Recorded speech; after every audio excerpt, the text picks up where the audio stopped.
Welcome, welcome, welcome, welcome, welcome, welcome. Yeah, I want to say blessings and greetings to everyone out there. It's another amazing day here on the Naked Truth. Welcome, everyone. Everybody that's tuning in today.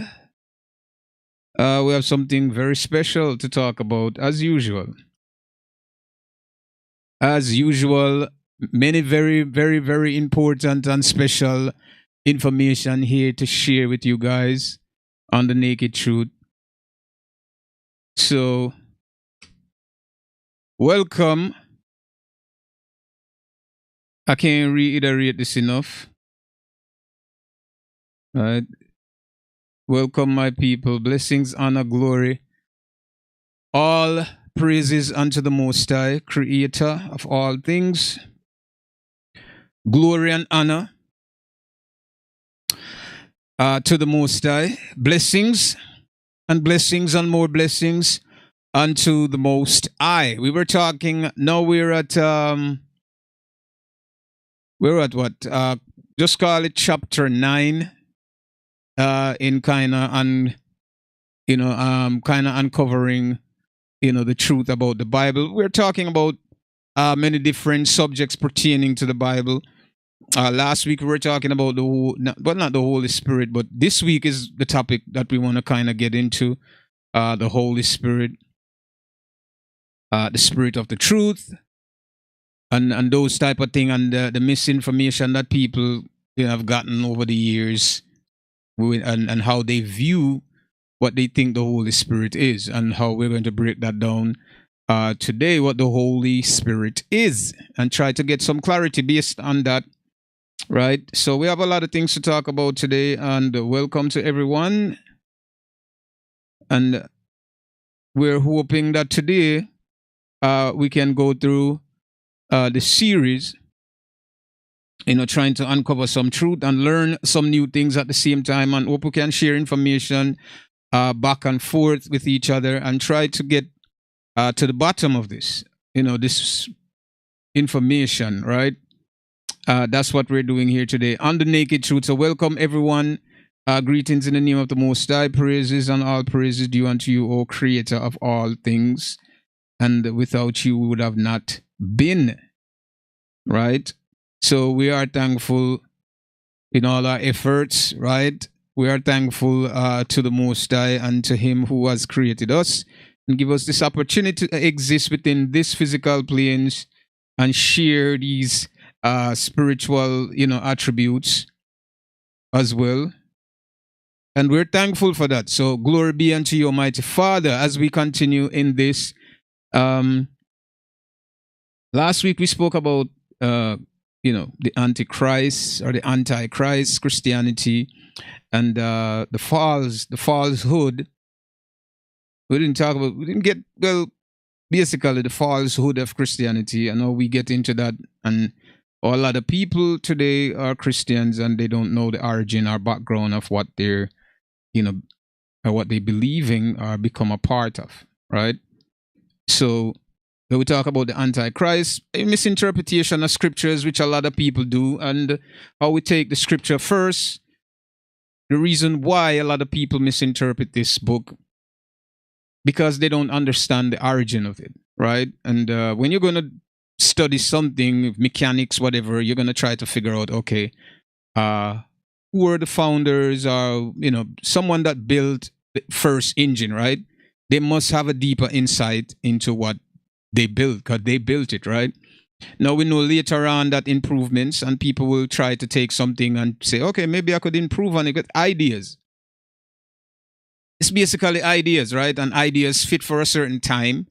So within that time, within that space, regarding the information, regarding the resource that you have, you will do whatever you can do with what you have at the moment, right?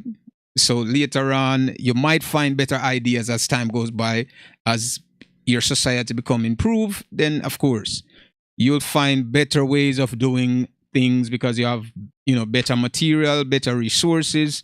So it will be improved upon, basically, right? So if you're learning about, the combustion engine, you would have to learn who first invented this thing, right? And then you'd have to learn about engine and how the engine function, right? You have to learn those things in order to get an idea. If you want to be a mechanic, if you're trying to be, a mechanic, these are the things that you would have to learn first, right? So it's the same thing with the Bible.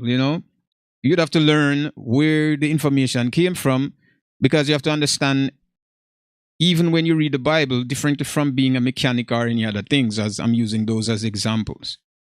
Even when you read the Bible, it's telling you things about a peculiar group of people. It didn't include everyone.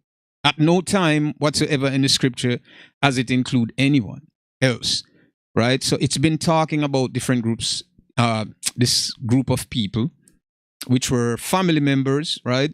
They were brothers, sisters, auntie, uncle, niece, nephew, whatever you want to classify them today as in modern terms. But they were family by blood. This was not outsiders. These were people who connected, through genetics. So genetically they were connected with each other, right? So, this is where we have to get into when we're trying to figure out what the truth is, right? So many people read the scriptures and they have seen it. We all have seen, the writings, and we have read the writings, and we understood. Some of us understood to some level, but others understood, for our understanding is far greater, right? But anyways, it talked about a family member, a group of people. It started out with one person, an individual, and out of this individual becomes.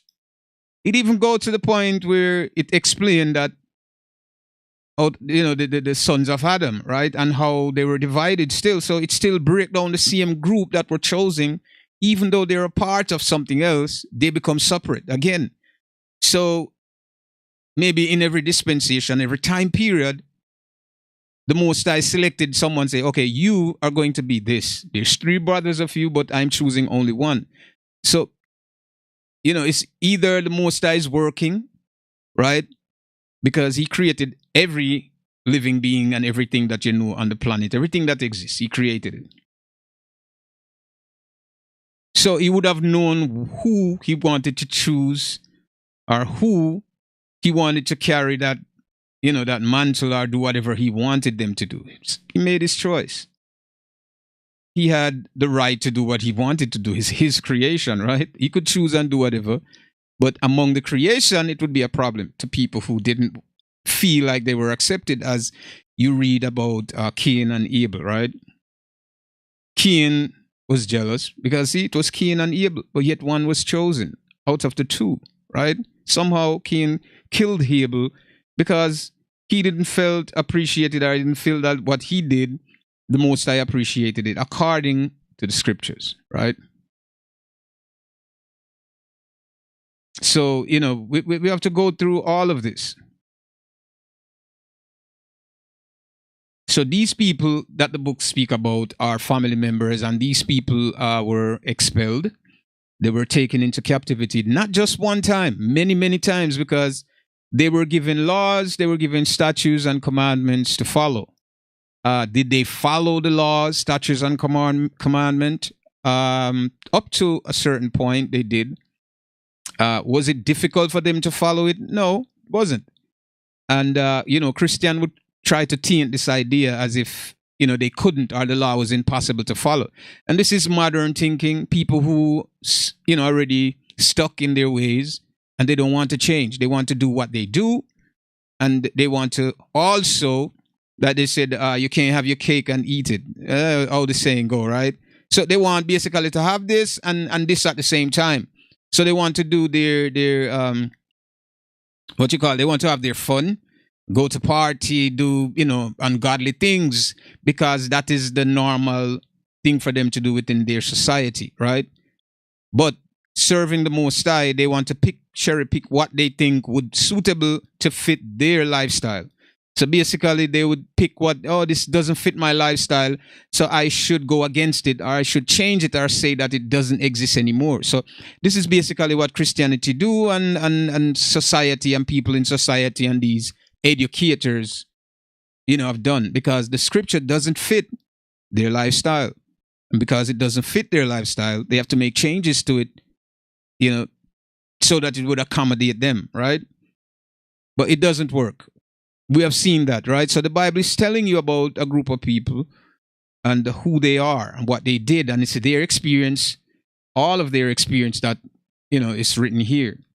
Their history, their culture, their customs, whatever they did is written here. Not all things here within this book is the word of the Most High. These people are spiritual people. So they would have, in Psalms, David would have, honored the Most High. And the other writers of Psalms would have do the same. They would have honored the Most High as well. In Proverbs, Solomon, Keys of Solomon, I mean, they would have done the same thing. All of them would have, talk about, because this is who they respected. This is who they loved.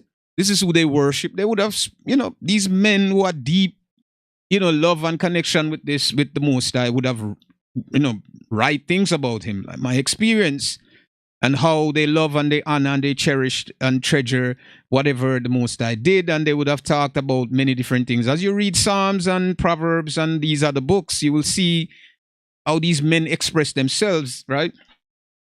For example, let me just go to quick, just for you guys to understand what I'm talking about. And we're talking about, right, the writers are the singers of Psalms, as they call it, right? And we're talking about David. We're talking about Proverbs. All these men express themselves, with the Most High, right? And what they wanted, expressing their love and their honor and their respect, right? Of what they feel, what was necessary, to whatever deep feelings that they had and love towards the Most High, right? So just to give you, I don't want to go in the middle, so I start here at the front. Psalms 1, right? Blessed is the man that walketh not in the counsels, right, of the ungodly, nor standeth in the ways, right, of sinners, nor seated in the seats of the scornful, right? But his delight is in the law of the Lord, and in his law does he meditate day and night. So his delight is in the Most High law, right? And in the Most High law, right, he has, meditate day and night. This is something that he loved, right? So he said, blessed is the man. He's telling, someone, or recognizing himself, like, oh my goodness, blessed, is the man that walketh not in the counsel of the ungodly. He's telling you how good it is not to do things behind the wrong doors, right? How good that is. Blessed is the man that walketh not in the counsel of the ungodly, nor standeth in the ways of sinner, nor seated in the seat, of the scornful. But your delight should be in the Lord, all right? In the law of the Lord, and in his law does you meditate day and night. So keep serving him day and night. So whatever you do in his law, you're committed to this law, right? Day and night. So these are the singers of Psalms that you would read in the book, right? And that when you do all of this, right? When you do all of this, he's telling you in chapter 3, right?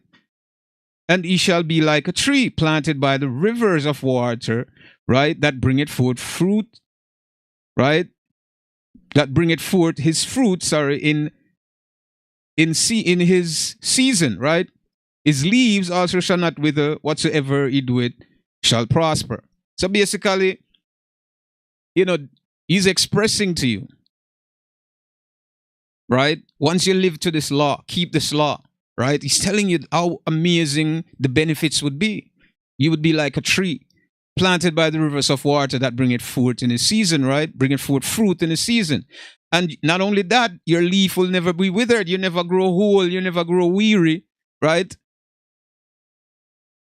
You shall be like a tree that planted by the rivers of water that bringeth forth fruits in due season, right? And your leaves also will never be withered, right? But whatsoever you do, whatever you touch, whatever you want, whatever you gain or earn in life, You shall prosper with it. You shall endure, right? You shall endure to enjoy and to, relish these things that you attained, right? So it's very simple how the singers of Psalms are expressing their deep, right? Reflecting on their deep love that they have for the Most High, so that they wrote these things down in the book, right? So these are the expressions of David and other singers, right? And it's very simple. He's trying to explain many different things. It's not just in Psalms, Psalms 1. We're talking about make a joyful noise unto the Lord, all ye land, serve the Lord with gladness, right? We're talking about different Psalms. Why do the Eden range, right? Because the people imagine vain things. The kings of the earth set themselves, and rulers take counsels against the Most High and against his anointed sayings, right? So these things these men wrote about was their experience, their expression, and their observation, right? Living within the society that they live. So they spoke about many different things, right?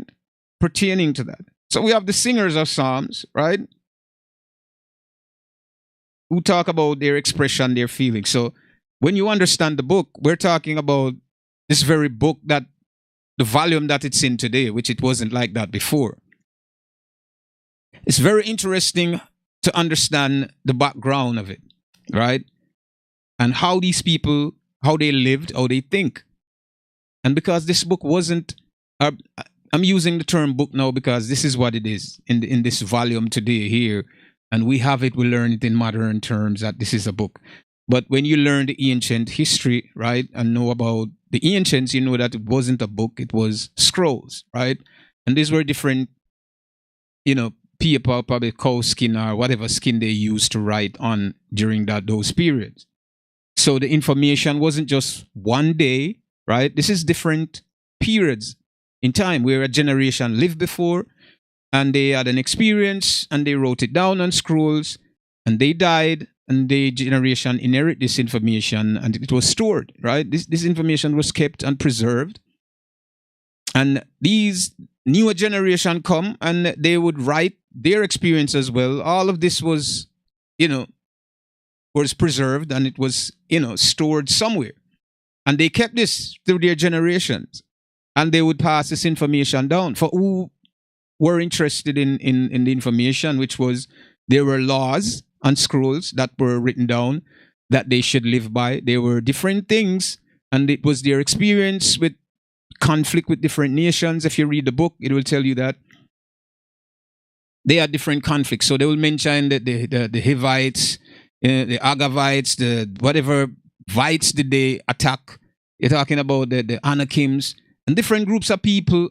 You talk about the Canaanites, right? All of the people that they encounter and had conflict with, they wrote and talk about them. Now the story is not coming from the Canaanites, because the Canaanites don't have a story for themselves to talk about what took place with them. If they did, it's not here, right? So this is from the perspective of an individual who had the experience with another person, but instead they were documenting, right, their experience. The other person probably wasn't thinking to do it, but they were intelligent enough. And okay, we had a war with we had a war with the Canaanites, so you know what? I'm gonna write about this. So they would write about their experiences. So basically, when you read the Bible, this is what you're getting. Not every single word, as you know, the title of the video is the Bible the complete word of the Most High? So we have to break this down so people could understand it. It's not the complete word of the Most High, right? There are things that the Most High speak about with Israel, and they document it, right, on scrolls. Later on, as they were conquered by Rome, Rome took that information, took their scrolls, took their literature, took everything, compiled it into what this volume is today. And they call this the Bible because we're talking about the Latin, the Greek translation to English, right? And this is what it is today. And they call it the book, the Bible, right? Just mean book in Greek, right? And they put holy to it to say it's something good and pure, right? You know what it is. But it's a history book, right? Now, when I said history, I mean it's an history book that belongs to a group of people. And how did it get in the world today and end up in the hands of other groups of people? Because of Rome. Rome used Christianity to push their agenda, right? To take the information that they translated from the scroll into this book, right? And to try to change the outcome and to include themselves also within the pages or within the writings, right? So that's what they did. So when you read the Bible and it sounds conflicting, right? You're trying to figure out there what took place. But if you don't go to the beginning, you won't understand how did this end up in the hands of the people who have it today, and how did they claim right? Not only that they claim right, but Christianity would tell you that the Israelite no longer exists. But then in the same book, right? The very same book, it's telling you that they do exist, and in the end that they're going to be gathered. So where are they then? And why they're teaching people that? Because Christianity, the very people, the enemy of the Most High, right? The enemies of the Most High, the Creator himself, and the saints, right? Who push this agenda today, who have people going to church and telling them all kind of crazy stuff. Those were the people. You understand me? So we have to understand that when we're going into the Bible, how far we're going to understand it before we take it for face value. As I said this many, many times, we're taking this thing for face value. You cannot do that because the book was not passed down from the people that had control of it.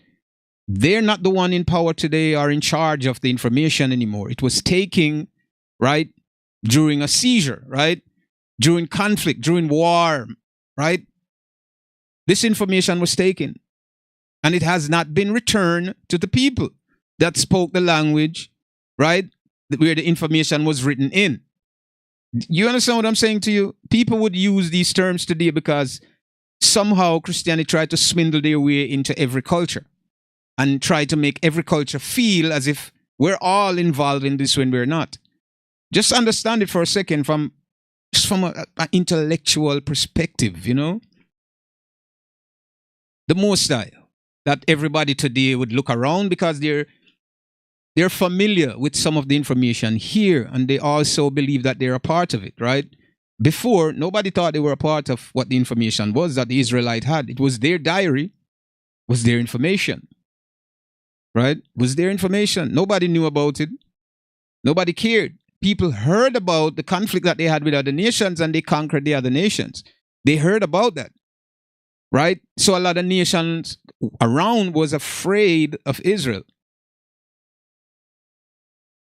But everybody outside had their own God, have their own language, custom, and culture, right? Now, if it wasn't so, you understand me? If it was not so, then what was it, right? Because today, you still have culture around. You have the Chinese, German, Russian. Everybody has their own language and their own customs and culture. We were not together. We were never together.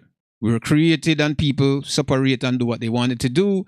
New language come about, people speak different language. Now, if the Most High himself was indeed talking to the whole entire... Notice when you read the Bible, when the Most High speak about everyone, he will talk about... Notice the language he used. He said the inhabitants. Pay attention, the inhabitants of the earth, right? This is talk about everyone. When he talk about Israel, he speak he men of Israel. He addressed them. When he said the inhabitants of the earth, he's talking about every living thing on the planet, right? And notice it's very little that he speak about them. He might use them as an example for something. You read it yourself, you will see, right? But that's the language that he used. So the Most High would not give, okay, you speak another language. Say you speak Arabic. Another person speak Portuguese, and both of you are serving the same God, right? But yet when you translate the information from Portuguese to Arabic, it's not the same. Nothing is the same. It's confusion. Does it make sense? Does it? If we were all supposed to be learning the same thing, all nation or all inhabitants of the earth would have had complete understanding of what this is. They don't, because it was not given to every single nation of people on the planet. It was given to a group of people that the Most High chose, and in this book, it only speak about them. When the Messiah came, he said, I come but for the last tribe, for the last sheep, right, of the house of Israel. Clearly, that's what he said, unless he's lying, right? Then we could say that, okay, he's lying because I don't believe. But this is what Christianity would tell you, that I don't believe that, because they're finding other scriptures that they could input, right? Their information and lies in to say that, well, see, when you read here now, they would often go to John 3:16, right?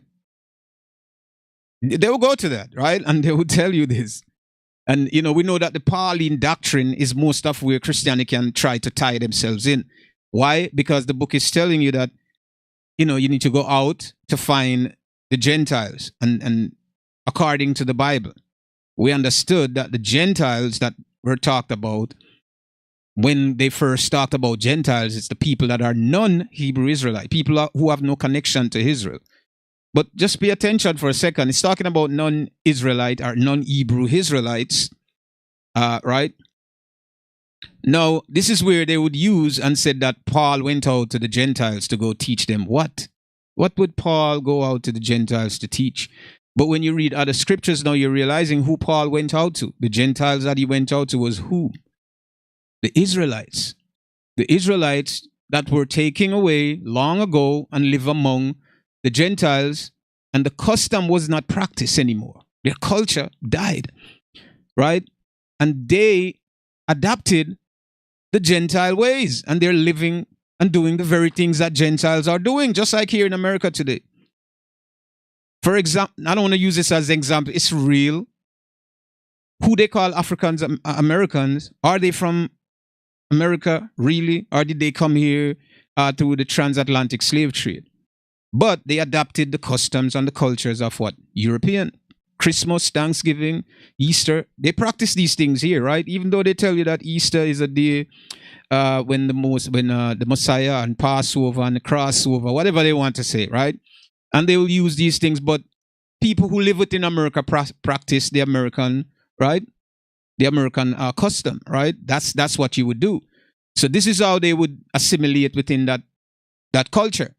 They won't know if you don't know your heritage, right? If you don't know where you're from, how could you know where you're going? Do you understand? So when Paul went out, he went to talk to the Israelites who were considered Gentiles then because they lost their custom. They were discontinued from their heritage. They didn't know anymore who they were. They lived among some people and they believed this is who we are now. Thousands and hundreds of years passed. You ask a black person today, is going to say he's American, right? Is he truly American? You ask a black person from the West Indies, where you're from, Barbados, St. Vincent, Jamaica. We're named, I would say, well, I was born here, but where do you originated from? Where did your ancestors came from? That's where you came from. You were born in somewhere else, but you're connected somewhere else, right? Where did you come from before you end up here? So we don't go too far when we're trying to establish the truth. We don't want to go too far. We want to satisfy ourselves with the lies in front of us. Like, okay, I don't want to go too far. I'm American, I'm this, I'm that, but you're not. You're not, right? You came from somewhere. Your ancestors came from somewhere. You were happened to were born here in this place that is called America. You get what I'm saying? So this is how we adapt, and this is how we become something else different. Gentiles, right? And we adapt to the Gentile customs. Not only that, I remember back in the 80s and so forth, I remember European people. I don't want to call them white, but European people, they were more into pets and dogs and all these type of things. I'm talking about the early, no, I don't want to say the early, but the last of the 80s, throughout the 80s, right? Let's call the whole 80s was that's what European people was into. They were in pets and dogs and they kept them in their houses. Black people weren't into that. They were never into that. Dogs were wild on the streets. You might find one or two people who have dogs in the yard, right? Now you're finding that they have this new breed of what you call dogs who they crossbreed and do all kind of thing and have these small little cute type of thing. And now everybody want one to carry like an handbag, right? Like a handbag, right? Everybody wants one. So it's surprising how you see a lot of so-called African American who are partakers of this. It's not their culture or custom. They inherited this from the Europeans. So now they want dogs in their house. Something that they talked against. I'm talking about in the 80s. I'm talking about just in the 80s when everybody said, oh, no dog in the house. You know what I'm saying? Even back in the West Indies as well, it was the same thing. Oh, no dog in the house. But now people are having these little cute, whatever you call cute animals that they think is furry and are cute in their house, on their beds. That's not their culture. That wasn't their custom, right? But guess what? They inherited this. It becomes a trend and they fall victim to the trend. So yes, they become that. They started doing it. Look around, you see. So it's obvious, right? So when we're talking about the pattern of language change throughout the centuries, right? And we have used modern terms to describe things. So we're using it because this is a modern time, are the modern expressions, right, that people use to describe something. So we can say, okay, fine. We can say fine.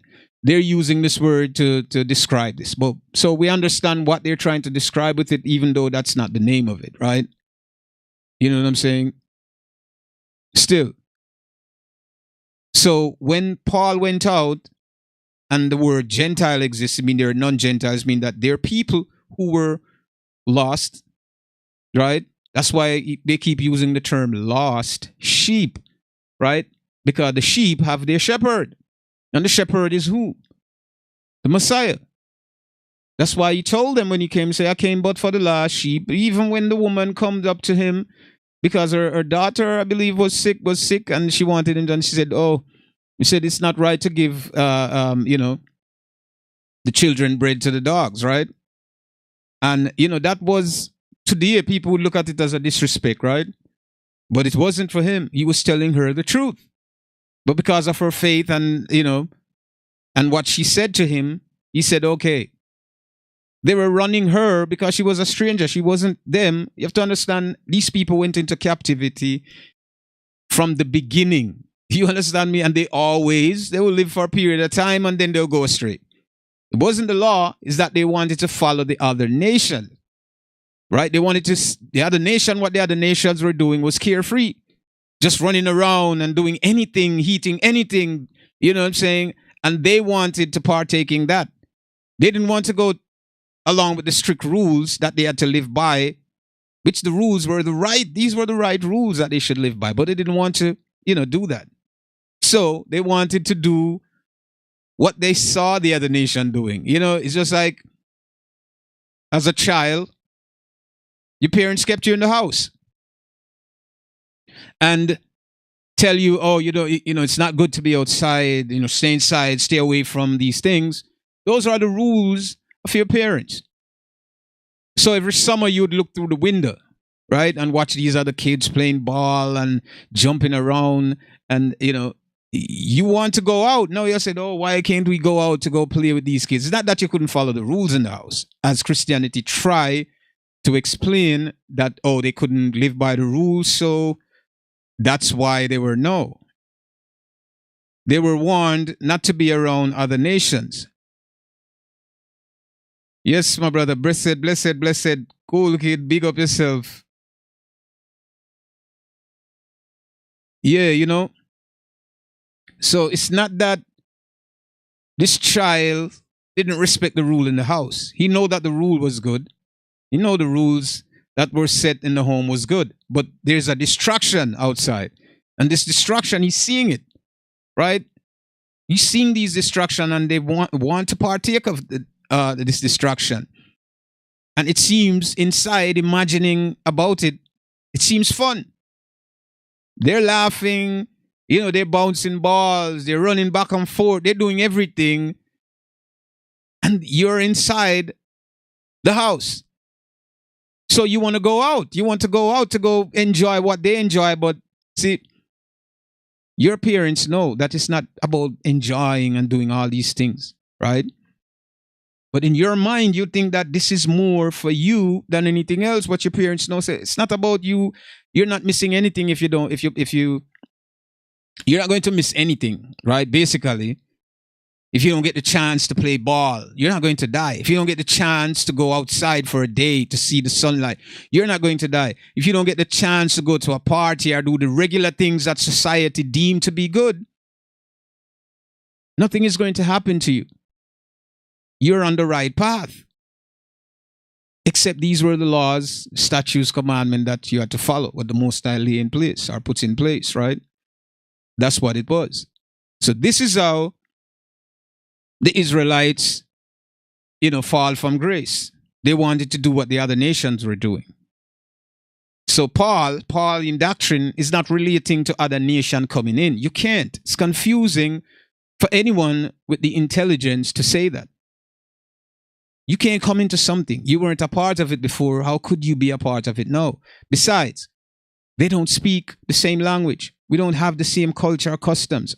So it's impossible that Paul, an Israelite, would go out to go gather Gentile people to come in. Where? Where are you going to gather them to go? Where? Where are you bringing the Gentiles to when there is Israelite? The book said there are sheep that have not of this fold. Right? There are other groups of Israelites out there who are lost. And they have to come back into the fold. Right? He said, my sheep, they know my voice. Right? How could you know the voice of your shepherd if the shepherd has never spoken to you before? Do you get what I'm saying to you? So it's ridiculous when we try to claim right. Not we, but these people try to claim rights to something that they don't belong. They're not a part of. And that's what, my friend, Christianity does. They don't teach the truth about the book. They teach you to be comfortable in the situation that you're in and accept that and tell you that there's salvation for you and that you're going to heaven. Don't worry. Don't follow the rules, my friend. Do what you want to do because the laws don't exist anymore. Does that sound right? Does it sound right to you? Don't worry about the law. Go do whatever you want. Kill, rape, rob, hurt people, whatever wickedness that you want to do, do it. And it's okay. They're telling you that you continue doing wrong, right? Because, see, this is why I'm explaining to you that the culture or the cultures are different, right? Now, when Constantine began to impose this idea upon his people, they rebelled against it. They didn't want it because it was too much restrictions. And they're used to getting up, men dancing with men, women dancing with women, and doing all of these ungodly things, right? They're used to doing that. And now you're coming with some new input that we should change what we're doing. We used to go into party and drinking Bacardi and getting high. Why are you coming now telling me to drink fruit juice? You know what I'm saying? Maybe you can come with fruit juice and say sometime we can drink it, but not all the time. This is what we're used to. So you understand the shift and how it would be conflicting when you read this book. It's because of those things. It's because of those things that these people don't want to deal with. They don't want to deal with that. I don't want to deal with it. It's new. This is not our law. It's like, a culture. Say Chinese culture, for instance, right? Chinese impose their culture and we have to follow their culture, do what they do, eat what they eat. You wouldn't accept it. Nobody here would accept that. They say, no. To even appreciate someone's culture, you would have to try it yourself as an individual. Like, okay, let me taste this. No, I don't like this. But what if that's what it was? These people are used to eating a certain thing. You are used to eating a certain thing. You are used to doing a certain thing. They're not. So it's a conflict. So we're not the same, and we were never supposed to be together. So when they're telling you that Paul went out to the Gentiles to bring them in, that's a lie. The Gentiles were not people that were non-Hebrew Israelite. The term was used during that time, and who knows what they have changed in the book, right, to claim this idea, right? But the terms were used pertaining to these people, because when you read the scripture, then you understand verse by verse, right? You'll understand what it's talking about. So it wasn't talking about a different people. It was talking about the same people who lost their culture, and when they come back, they will adapt the same thing, and they won't have disgust or regret about, because this is where they originally came from. So they're just coming back to where they were, right? So grafted in would mean that they will come back into the apple tree, and they would bear the same apple that the apple tree bear. They would produce the same seed, the same offspring, right? Nothing would change. So for another nation to come in, they would produce a different offspring. What type of confusion is that, my friends? So this is where we have to learn the scriptures and understand it.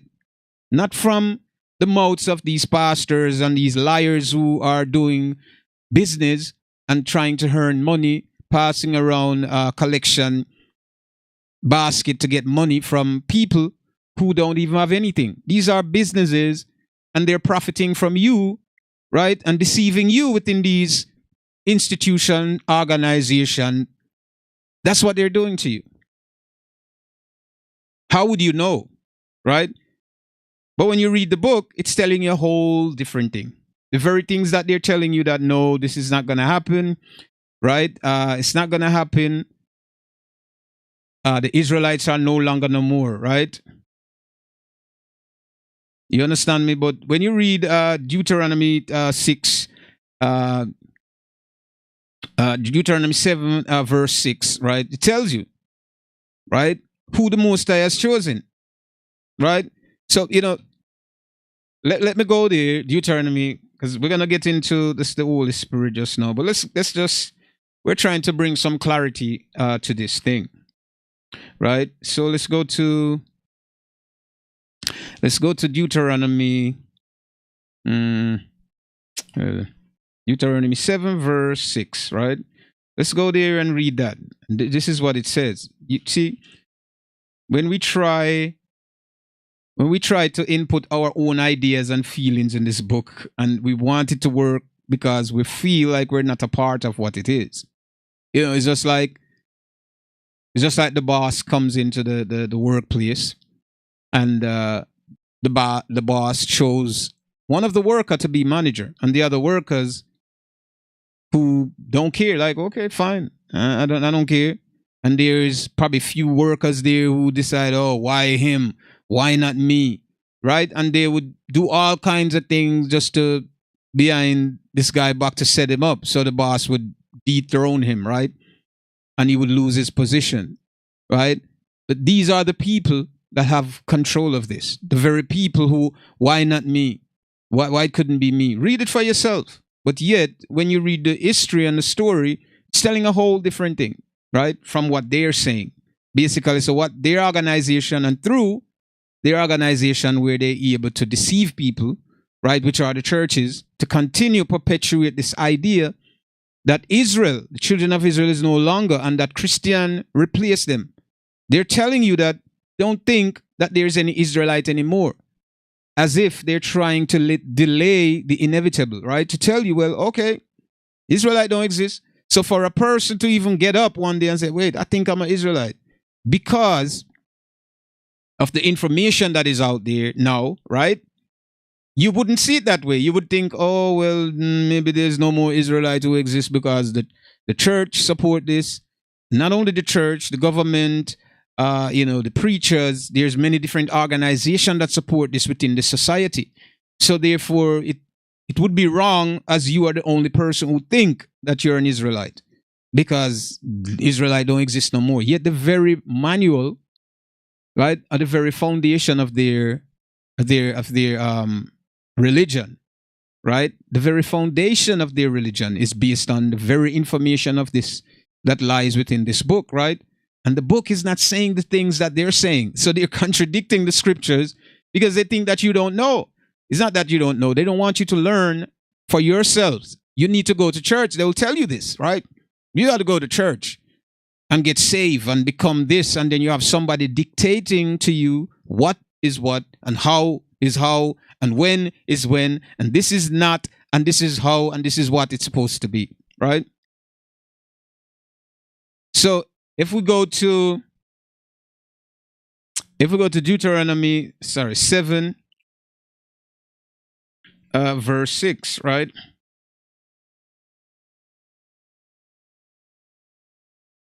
Let's go here, and we're going to have an understanding of what the scripture is saying here, and what the Most High had said unto Israel, right? Now, Deuteronomy 7, verse 6, it said, "Thou art an holy people unto the Lord your God. Lord thy God hath chosen thee to be a special people unto himself." Pay attention to that. The Most High chose these people to be a special people unto himself. He chose them out of all his creation. He chose these people to be a special people unto himself. Right? To be a special people unto himself above all people that are upon the face of the earth. Notice again, he used the face of the earth. It's talking about everybody that lives on the planet. So if all people were chosen, then who is the other people? Who is the other people that everybody claim today that they're Christians, that mean that they're the Israelites? This is not by adoption, right? It's not by conversion. This is bloodline I'm talking about. Remember, bloodline. So it's family members. These are not strangers. The book says that the stranger that sojourn among Israel, right? That means if you're a stranger and you choose to follow the Israelite because of some deep connection that you have, with their teachings and their lifestyle, you can do so. But you have to follow what? The laws, statutes, and commandment. It means that you have to follow these things, right? If you decide to sojourn with these people. But guess what? You'd always be a stranger there. Because the book says that you shall not enter the tabernacle or the holy place. So even though you go there, right, and you live among these people, you're following the laws, you're following the statute, you'll get punished too with them. Because once you start to follow the law, the statutes and commandment, and if you broke them now, this is where sin comes in. This sin that the Most High speak about, transgressing the law, means that you will be punished by him directly, right? This is not, when the sins of the people outside reach to the heavens, he's going to visit their city with stripe. And he's going to destroy their city with stormy wind, tornado, and all kind of different disasters. That's not the sin. This sin is when directly your Father himself that created you is going to punish you for what you did wrong. Right? So this sin fall upon you when you transgress the law, when you disobey the law, statutes and commandments, right? So there you go, chapter 7, verse 6. For thou art a holy people, right? You're holy, right? Unto the Lord thy God, your God, right? The Lord your God has chosen thee above all people. No, sorry, you've chosen thee to be a special people unto himself above all people that are upon the face of the earth. The Lord did not set, right, his love upon you, nor choose you because you were more in numbers, right? Not because you were more in numbers while you were chosen, right? Because you were more in numbers than any other people, right? For he were the fewest of all the people. But because the Lord loved you, and because he would keep the oath which he had sworn unto your fathers, right? Had the Lord brought you out with a mighty hand, that was Egypt, and redeem you out of the house of bondage, Egypt, from the hands of the Pharaoh, king of Egypt, right? Now, therefore, that Lord thy God, right? He is God, right? The faithful God, which keepeth covenant and mercy with them that love him and keep his commandment 1,000 generations. Do you understand what I'm saying to you? 1,000 generations. You have to keep statutes and commandments. It's a covenant, a promise, an oath he had with these people. That they, okay, I deliver you, I promise your father, because of this individual, because of his commitment to me, I'm going to promise, based on these things, his goodness is going to pardon you, is going to get you, you understand me, a part of the glory. And because of this individual, not every seed out of him will be chosen, but there's a special seed out of him that will be chosen through all generations, right? So not because you're a sons of Abraham or sons of Adam, meaning that you are one of the chosen people of the Most High. Hello, welcome. You understand? So when we talk about compare to what the Most High has said about the people that he chose, there is a choice, right?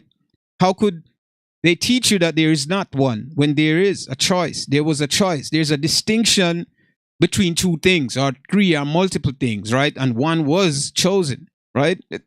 Just like I said before, for example, if your boss came into the factory where you work and said he wanted to choose a manager, he didn't choose everybody. That one person that he chose, his family, friends would know that, oh, he's the manager. Everybody knew then, back in that time, who Israel were. Because they know those were the chosen people of the Most High, according to the rumor, according to what they know, according to what they heard. They know, oh, these are the people. Just like today, you heard about the royal family. You can't be engrafted in the royal family. How would that happen? You can't just go in there, now say that you're royal. No, you can't. These people are what? Bloodline. They deal with bloodline family members. Hello, welcome.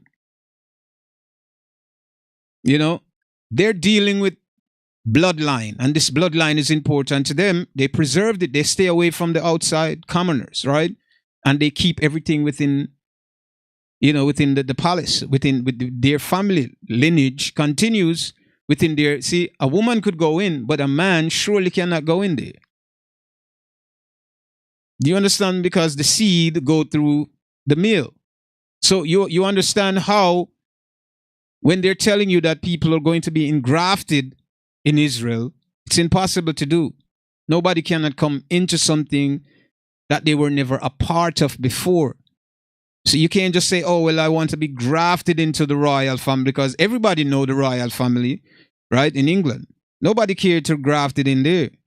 They're keeping their custom lifestyle to themselves, right?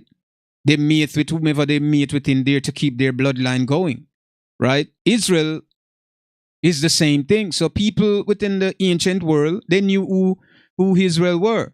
They knew them. They knew that these people, they don't mix with other people. Just say you knew the same thing in the royal family. They don't come outside to mix with other people outside, right?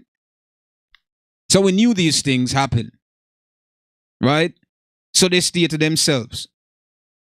It's the same thing. People knew this. So these people wrote history about themselves, their interaction with other groups, whether through conflict or friendship or whatever means, trading, whatever they did, basically, right?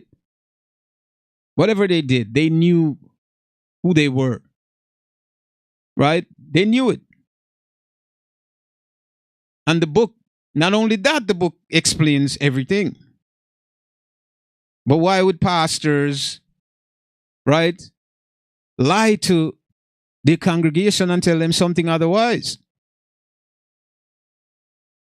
So the book has said, Deuteronomy 7, right? Deuteronomy 7, verse 6. Thou art an holy people. So the Most High has chosen because you're holy people. Because you have an upright spirit. Because you have empathy. Right? Because you have love and kindness within you. Different from the other groups of people and how they think. The Most High said, I'm going to use you. I'm going to choose you. It's just the same thing if you have 7 kids, right? And you establish a business and you're going to die, right? But out of the 7 kids, there is 1 kid all the time when the rest of the other 6 would go out to party and they don't care about the parents. There's one of them who always come around to make sure that their parents is okay. The parents is sick, help them. They need food, give them food. Who do you think, when the parents died or when they're about to die, who do you think they're going to leave their legacy to? Even though all of them, all these 7s are brothers, are sisters, right? But there's only one of them who showed more love than the other. One of them. Though the mother might love and the father might love all 7 of them, right? But beside that love that they have for the group, there is one out of the group that show more care, show more kindness, right, to the parents. So when the parents dying, who do you think they're going to leave in charge? This is the one that they're going to say, he, out of all of them, because if he loved the parents and do good by them, he will do good by everyone else, right? So they would have chosen the one that would be more, caring, more loving to the parents and to the other brothers. Not the ones that go to party every night and go celebrate and they don't even care if the parents sick, they didn't even go visit. They didn't care if the parents eat, they slept, nothing. How could you pass your legacy on to someone like that? It's impossible, right? It wouldn't happen. Definitely wouldn't happen.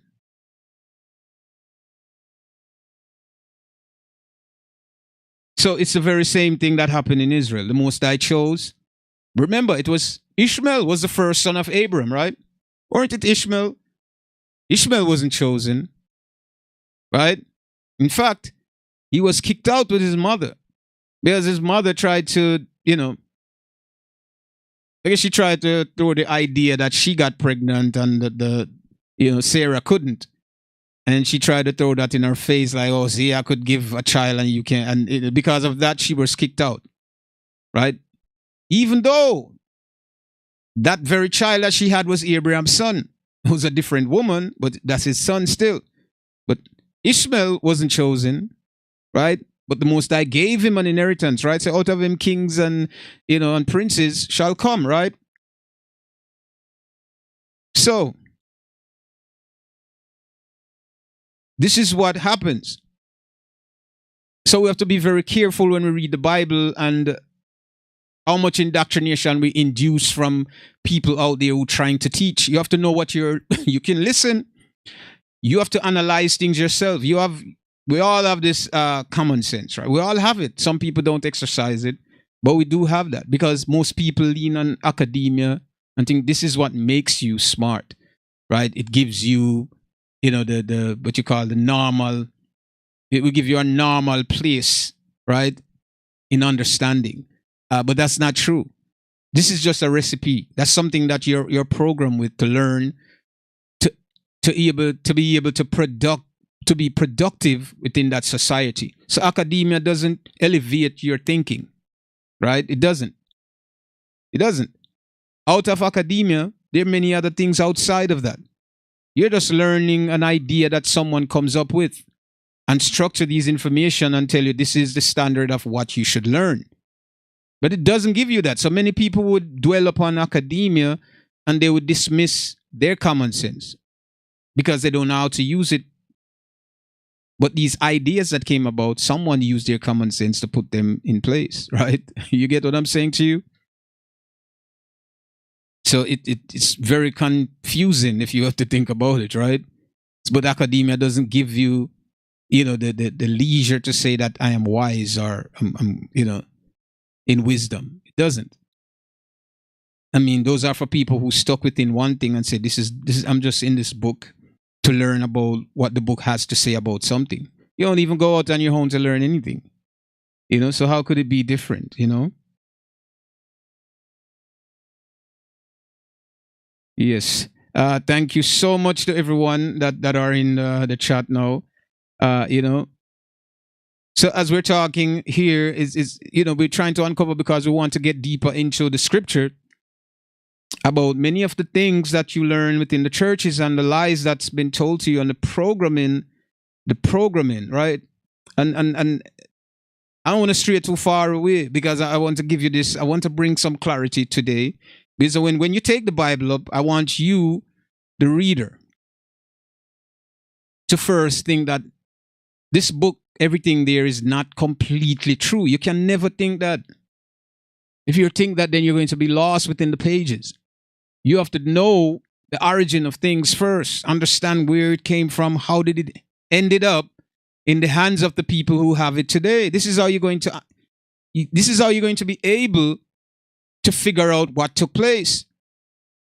The people that stole the information and have the information to this day, right?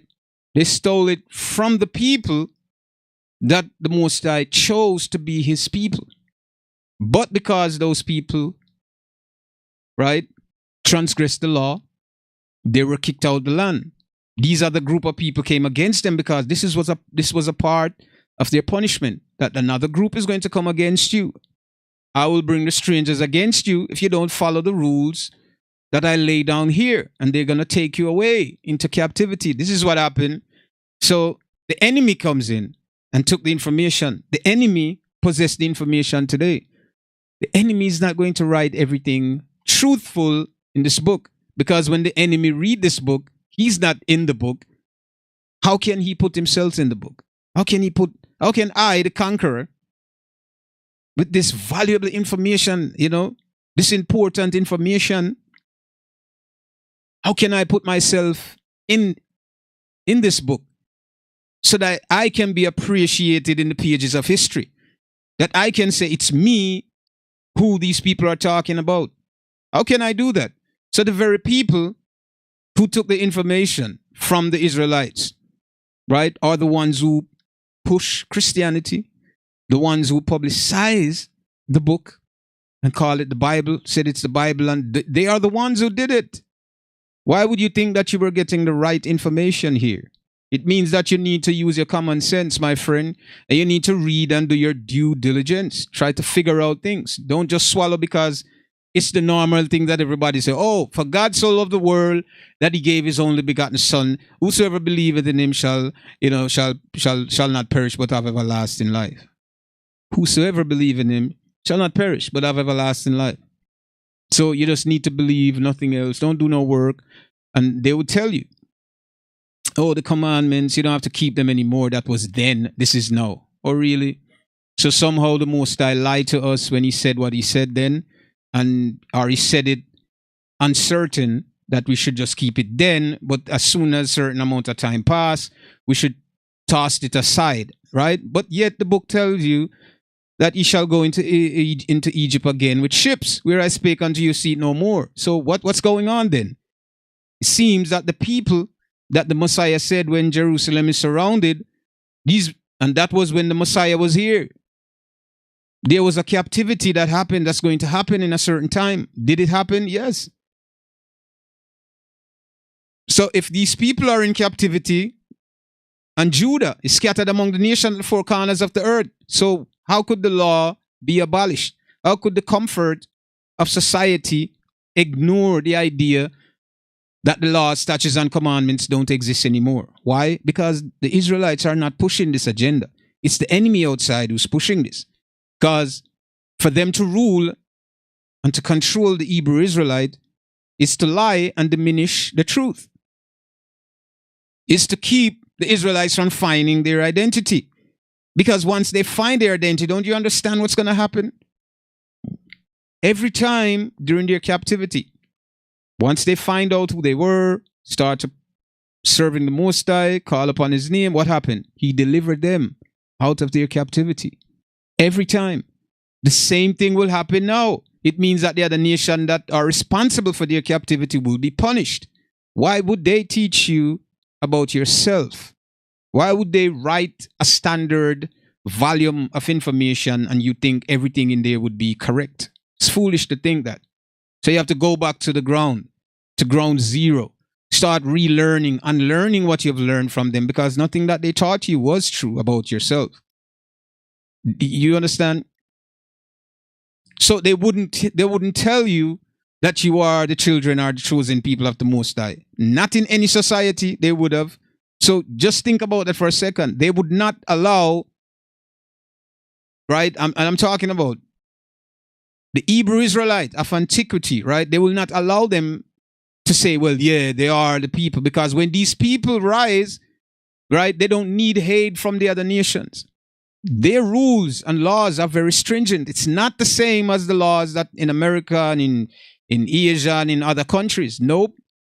The laws that are the rules that these men within this society and other society are imposing today. And what they're doing, things against what the book says. The book said many things about, homosexuals and other things. Men should not live with men, women not with women, and all these other different and certain things to eat, certain not. These people don't want to follow these rules. Do you understand what I'm saying? If the Israelites existed today, right? And when I said exist, I mean within the present mind of people that are living with now, and they know, okay, these are the people, right? And these people are dedicated to their studies and serving their Creator. What do you think will happen? Do you think they would have joined forces with people who are doing ungodly things? No. Do you think you would be allowed to do things against the Torah or the laws that are written in there? No. These laws, right, would have been the rules within their society. They would never be opposed, and they would have never joined, right, forces with other nations or people who don't follow the rules. Look around you today. Do you see that happening? Look in Israel, the people who say that they are the children of the Most High. The biggest, right, parade, gay parade is in Tel Aviv, Israel. Does it look like they're following the rules to you? Does it look like there's a prophet that came out of these people? Does it look like they're talking, have any conversation with the Most High? Yet they're saying they're following the law, statutes, and commandments. Does it look like at any time there's any miracle happening among these people? There is none. Because, why? Only the Hebrew Israelite, the bloodline of Israel, they are the only ones who can be priests, prophets, right? They are the only ones who can call upon the Creator, and He Himself would respond to them. They won't do this to any other nation. It doesn't matter what you do. Take this Bible and study it for 50 years. You won't have the ability to communicate with the Most High, because He doesn't communicate with anyone else beside Israel, the people that He chose to communicate with. Only they alone can communicate with Him. This is why He gave them laws, statutes, and commandment. And He told them specifically certain things that they should not do. Right? So we're going to talk about that for you to see. A lot of people don't believe, because when you say that it's only for the Hebrew Israelite, they say, no, why would God do this? Don't question me. Question the Most High. He created everything. If Steve Jobs, this guy who they said with the iPhone, if he want to create or make 10 iPhones or build 10 iPhones, and they might look appealing to your eyes, but to him, it's not functioning right to him, and say, I don't need these, burn them and throw them away. Right? He knows what He wants. The Most High knows what He wants as well. Right? You could design anything you want, and it's not appealing enough to you, can destroy it. It's yours. You created it. You can destroy it. right? You know which product, which one of the product is best for you because you're creating it. You know exactly, okay, well, this is what I want. So you do, you test, you say, you might have 10 of them and you say, okay, I want this one. I'm not lying to you. Okay, let's go to Amos 3, verse 1, right? And see what they say in Amos 3, verse 1. There are many things there, my people, that you got to go back to the origin of things. You understand, to really get a full picture of what's taking place. You know, as I said, we could say whatever we want based on our feelings. You know, because feelings is what we use to measure everything nowadays, right? And these feelings are just feelings. They have nothing to do with the truth. You can feel whatever you want. It's your business. But that's not the truth. Not because you feel it means that it is. So we're going to read Amos and then we're going to take some questions they ask here. So let me read Amos just to give you, because I want you to know why the Most High chose these group. It wasn't a group of people that he chose, right? It was an individual who multiplied, and through his bloodline, his people were separated and they were giving an inheritance to live a certain place, right? They were giving this inheritance, and this was their inheritance. This is where you live.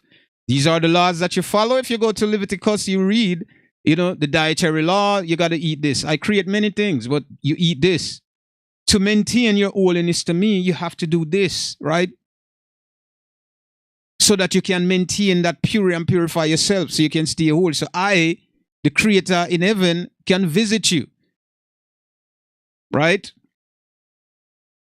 So let's go to Amos, if you have your Bible with you, 3, verse 1.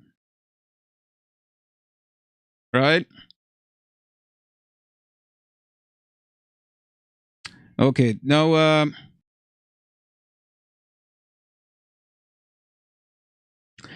where is it?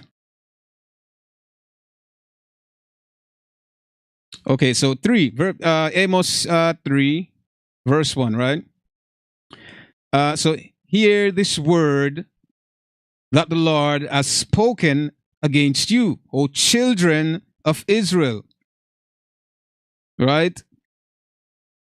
O children of Israel, against the whole family which I brought up from the land of Egypt, saying, you only have I known of all the families of the earth. Therefore I will punish you for all your iniquities. Do you understand what I'm saying? This is what Amos said, right? Said, hear this word, right? That the Lord had spoken, right, against you, O children of Israel, against the whole family which I brought up from the land of Egypt. The whole family. Again, I'm telling you, saying, you only have I known of all the families of the earth. Therefore, I will punish you for all your iniquities. This is why Israel were always cast out. He said, you are the only one that I know. I'm going to punish you because I had a covenant with you. I'm going to punish you. I'm not going to. Did you know, or should I say, do you know of any other nation that went into captivity, right? Any history of other people that went into captivity that the Most High responsible for? That within their prophecy and custom and culture, I said that you're going to go into captivity, you're going to go in captivity, you'll be punished because you broke the law. There is nobody else. Only, you say, out of all the families of the earth, I mean the nations, generations of people that live on this planet, you only have I known. I only know you. So I'm going to punish you for your iniquity. Whenever you do something wrong, I'm going to punish you because I didn't speak to the other people. I spoke to you. We had an agreement. I can't go to them for what? Why would I go to them? We don't have an agreement. It's like you're collecting your money and you're going to somebody else to get it because they're from this tribe of people, right? But that's not who you gave your money to. You can't go to somebody else to ask them. You have to go to the people who you had a communication with, right? The people that you had an agreement with. This is how you're going to redeem whatever it is that you have given to them. Most I said, you'll be punished out of all the families of the earth. And that's Amos 3, verse 1. Right? So, let me get into some question, then I'll go back into, because I want to bring some clarity to everything. And the first question is, what is the greatest commandment in the Bible? What is the greatest commandment in the Bible? It's to love God with all your mind, your heart, and your soul. That is the greatest commandment. Love the Creator that creates you with your mind, your heart, your soul. Just like you see this for the ladies out there, this handsome guy that you want to fall in love with, and when you finally achieved, right? When you finally attain that, and you're with him, and the feeling that you get from him, and it's just, he's the only one in your eyes, right?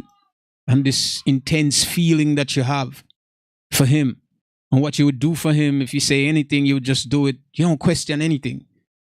And same thing for the guys. This beautiful woman that you attracted to and you loved, and finally you win her love and her heart, and she's, you're dedicated, you're committed to her in every single way. She said, move, you'll move. Whatever she wants. She hungry in the night, you will go out to get things for her to please her. All your mind, your heart, and your soul. That's how you have to love the Most High. The very way that you would care for another person here under the pretense that you love them. And you would do things that you wouldn't do for anyone else outside. This is what it's talking about. Your whole mind, your heart, and your soul are devoted, committed, connected with Him. That's the most important commandment in the book. And the second one, love your brother as you love yourself. You get me? Love your brother as you love yourself. Means whatever you want. If you want to be rich, you want your brother to be rich too. Right? If you don't want to be hurt, you don't want to hurt your brother. If you don't want to be offended, you don't want to offend your brother. If you don't want to be killed, you don't kill your brother. If you love him, all the things that you need and want is what you would want for him. So there's no way evil thoughts or evil ideas would even come into play, right? It wouldn't exist if you live by this code. Love the Most High with all your mind, your heart, and your soul. Love your brother as you love yourself. That is it. All the violence, the killing, the raping, the murder that's happening would no longer exist. But it's very difficult to achieve in these modern times. Why? Because only the children of Israel and within their community do they practice these laws, these rules, right? They don't practice this anywhere else. Look at the communities around the world. Just pay attention to it. So that's the first commandment. Love the Most High with all your mind, your heart, and your soul. The second question, if something is not mentioned in the Bible, does that mean we can do it or must not do it? Well, see, this is where our common sense and our judgment, we have to be very critical in how we see things and how we judge things, right? Because the problem is, when we learn to love one another, learn to serve God, we'll begin to see things differently, right? So we would know what to do and what not to do. We know that what the Most High say to us, we should not go against that, right? So if there's other things outside, right, that you say that aren't mentioned, right? The reason why they're not mentioned, and I don't think the Most High would have gone in details in every single thing but He has given sufficient amount of information that we should follow, and we should not do certain things or eat certain things, right? So if indeed there's something else out there that you think that we would want to do besides what the Most High already said that we're not supposed to, then I'm sure if it's not something that go against the rules or go against the statutes and commandments, it's okay. But anything else, see, in whatever you do, the Most High already said it. You can work. You can go out and do your work and whatever you want to do, but you have to know who the Creator is. That means you have to serve Him. You have to follow the rules that He gave you. Whether you want to go work, whether you want to go swimming, whether you want to go hiking, whatever you want to do, your daily life, that which is good, at the end of the day, you know who the Most High is. He has to be in your present mind. He has to live here within your present thoughts. You know, just like you're hurrying up to do what you're doing during your daily duties because you have some movie that you're interested in to watch. The Most High have to be that interest, that greater for interest. Just like you're hurrying because you need to go catch something or you need to reach to the bank on time. The Most High has to be this interest, you know, this desire, you understand me, to seek out, right? This is what it has to be when you're talking about the Creator. This love that people have today is nothing compared to what the ancient people had for the Most High. They have nothing. They don't love the Creator. Everybody want to do their thing. As I said, you want to go party, go wherever you want to go, and you care less about. You even talk about to a lot of Christians, and I'm talking about Christians too, who don't have patience and time to even reason about the Creator.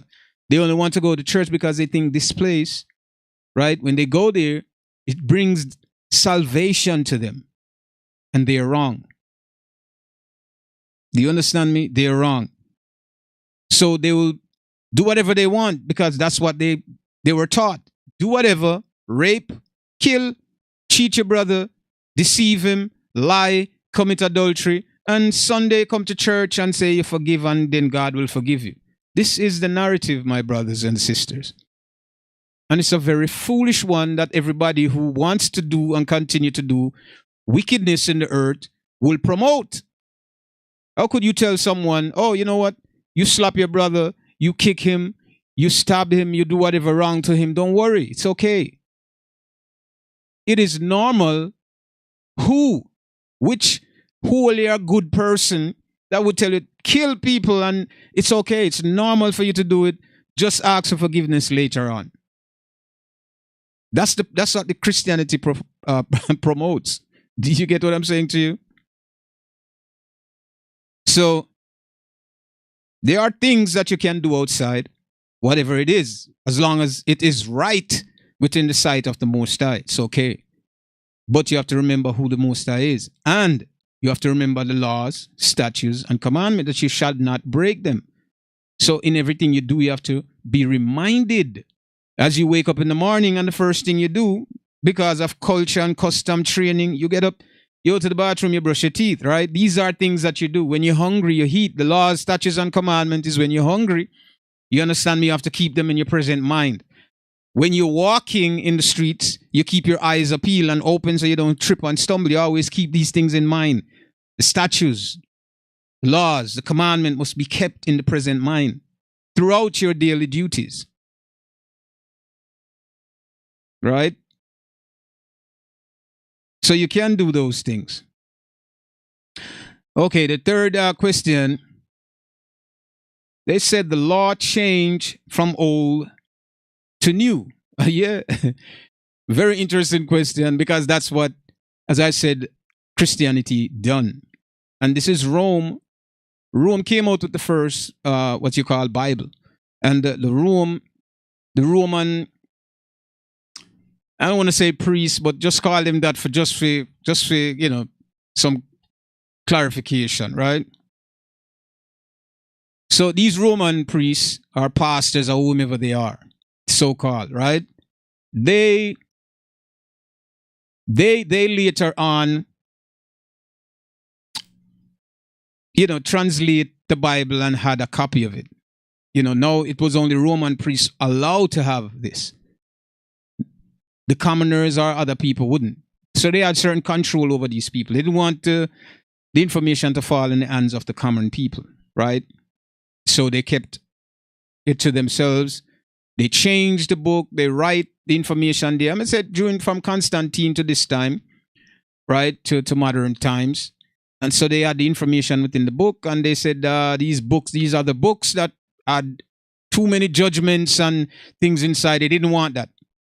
They wanted to be suitable for them. and how they people feel. So when they teach, they could have their believers and their followers, right, to control.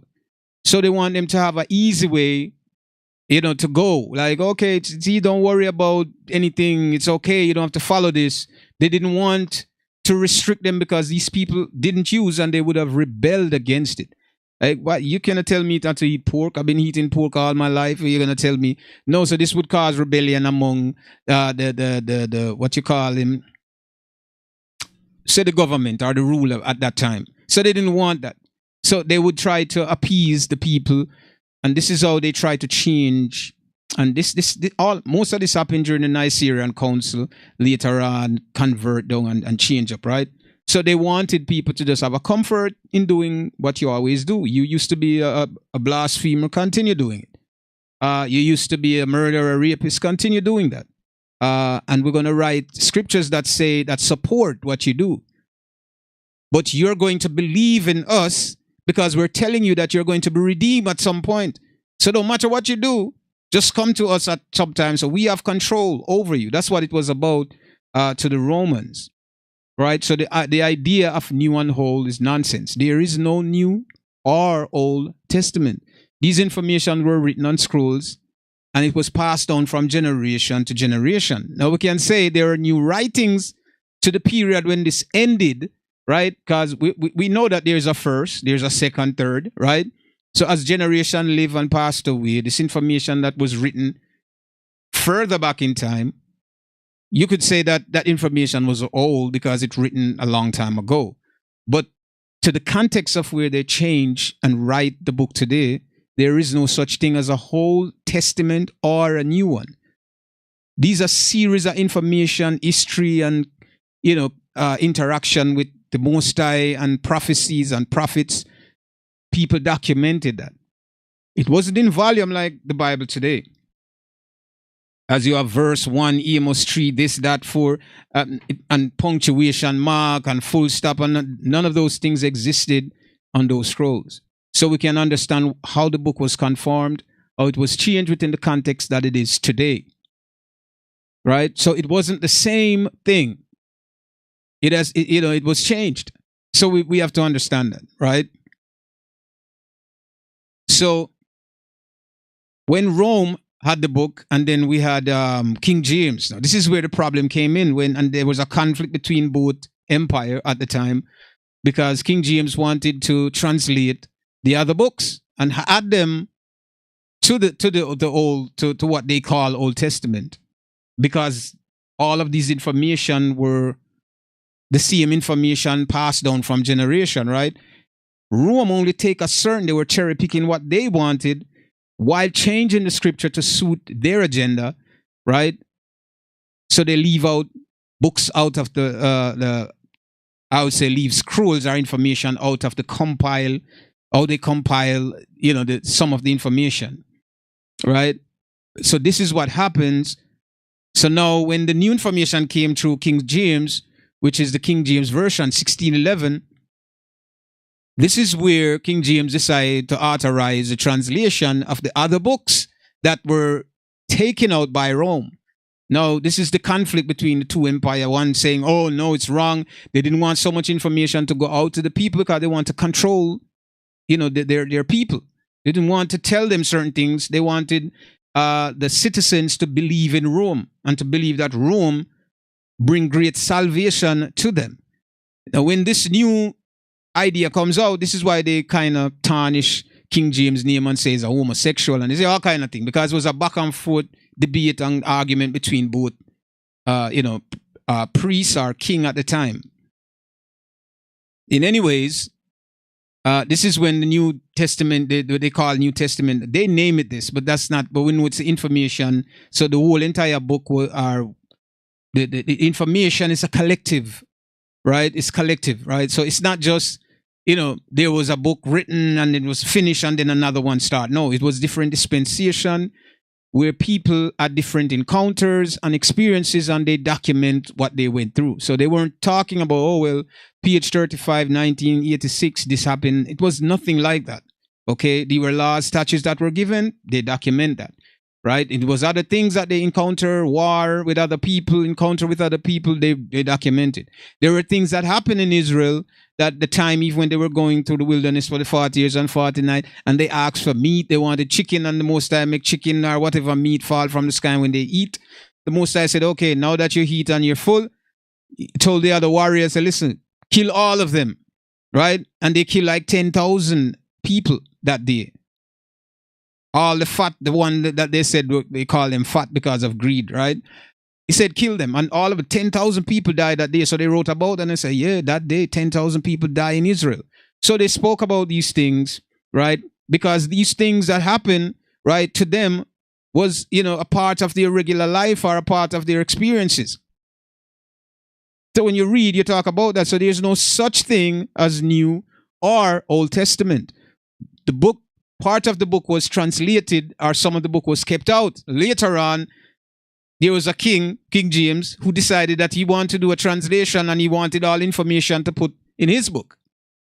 And this was a conflict. So there's no New or Old Testament. So when people divide the book, is people who are trying to comfort themselves with continue to live their paganistic lifestyle, would tell you, I want to do this because the Old Testament don't speak. And now the New Testament, as it is conformed and changed. Because remember, when King James died, right, they went out and they took the books. Whoever had it was, they killed them and they rewrite. Man, listen, that's another history that I'm going to get into you with, guys. But the book, that's not the original one that you think you have, which is King James Bible. No, my friend. They already changed the information already. When he died, they went in and they took it and they looked for this book. Wherever they were, whoever they caught with it, were killed. When you talk about the Inquisition and the man, listen, it's deep in the history, right? So the book 1611 that you know today, are the modern version of it, that's not it, right? That's not all the information that you're going to get from that book, right? That book is still tampered with. Right after King James information, the book was retrieved, and a lot of things were taken out of it that were put in. So you're not getting everything, but there is no old or new, right? We can say it was translated later on and compiled, right, and become a book, as I think the Old Testament had to do from Genesis to Malachi finish. No Revelation. So what they separate information and how they try to change it as if there's a new idea of something happen now. So forget about the whole. So they'll tell you about in the Old Testament, it spoke about, the laws, the statutes, about no longer we don't have to follow that no more. Where did they get that from? Because the Messiah that came said, if you had known me, right?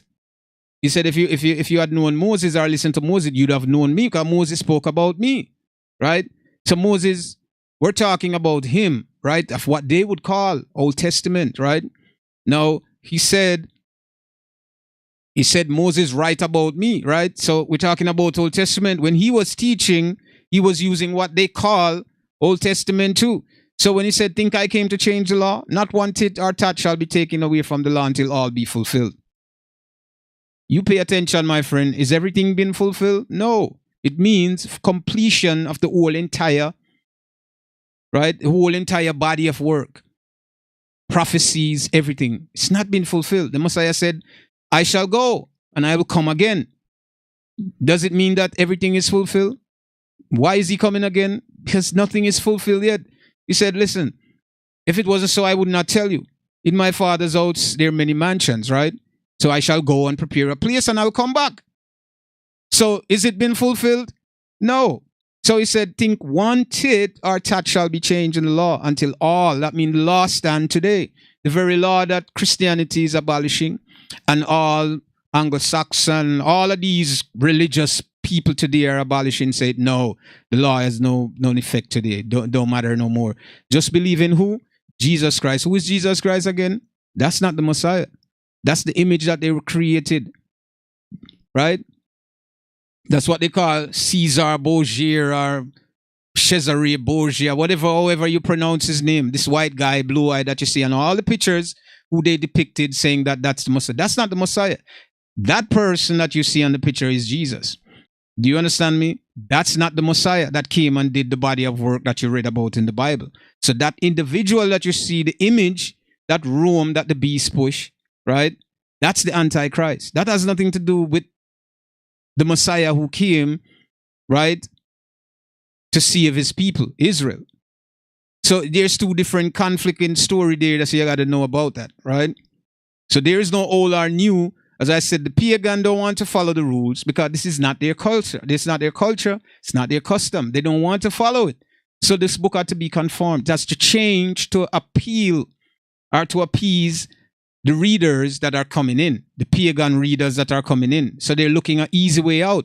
They don't want to be punished. They don't want to be killed. They want to go to heaven, but they don't want to die, right? But they want all the benefits, but they don't want to sacrifice anything to get there. They don't want to love God with all their mind, their heart, and soul. No, they want to be rich and powerful. Pay attention to what's going on. The church is a business. It's a business. There's nothing holy there. You think it is. And you go there every Sunday, Saturday, whenever you go. It's a business, my friend. A complete business. So there's no Old or New Testament. That's just a complete, utter lie. Okay? Okay, so let's go to the other question because we have a couple of questions I want to get through here. The fourth one, and the jealous and furious God change to be love and mercy. The Most High has never changed in any way. You know what I'm saying to you? And it's very simple. This one is very simple, and I'm explaining it to you. The Most High, there is judgment there, right? He set judgment and punishment for people. In life, this is what's going to happen. When you make mistakes, you know there's a consequence. When you do something, there's a consequence to it. Some people call this karma, whatever you want to call it or label it as, right? Now, if your parents warned you about something and said, child, listen, you do these things within the house. You got chores, duties to do. You do them, and you do them willingly, right? Your parents would never have nothing to say to you, right? Your parents would warn you and say, do not do this, right? Why is he telling you not to do this? Because it is something completely wrong. And if you do this, you're going to trigger their anger, right? They don't want to be angry. They don't get up every day angry at you. But if you go against what they say, you're going to trigger their anger. No, then you have to feel the wrath of their punishment. You understand me? So when they tell you not to do something, right, you do it, you will never see them angry, right? You'll never see their wrath, anything. You'd see them smile every day. They laugh with you, get along perfect. The moment you break the rules, what happened? They're going to scold you for it. They're going to be forceful, right? They're going to be more demanding with you. This is what you're going to get, right? When the Most High had a covenant with a group of people and tell them, this is my laws, and they promised that they would do these things, and then they went against it. He's going to be angry. You understand me? So even though merciful, what you say, you understand, he is all of that, right? But when you provoke the Most High to anger, when he told you that you're not supposed to do something, you do it, what do you expect to get from it? You know? It's like someone come to you, slap you in your face once. You didn't do anything. You tell him, say, yo, don't do this again. Right? And the person come again and do it. And now you fold your fist and you throw one punch and you knock him out cold. Right? He probably hit his head on the concrete somewhere and then he passed out. Whose fault is it? Do you get what I'm saying to you? You have to understand, right, that there is punishment that the Most High set in place. We activate those punishments because we disobey the rules to follow to avoid these things. Just like disaster, it's not going to come. Just like the blessing and the curse. During Deuteronomy 28 through 68, there's a blessing, there's a curse. If you do the blessing, you won't see what the curse is. You won't never experience that. But if you broke the curses, you're going to experience this side. Now, I already told you that this is the punishment that if you broke it, this is what I set in place for the punishment. That if you broke this, you're going to fall into this one here. So when you fall into this, what's going to happen to you? It'd be like you're driving a car and they told you, say, listen, put your seatbelt on. Because if you don't put your seatbelt on and you crash, you're going to go through the windshield and you're liable to break your neck and die.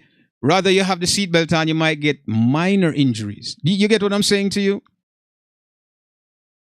So the Most High is merciful. Very, very merciful. we take advantage of, we're taking him for granted when he said certain things because we don't want to follow those things. But the Most High is merciful. You understand me? And he's powerful. He has never changed. He's never changed in any ways.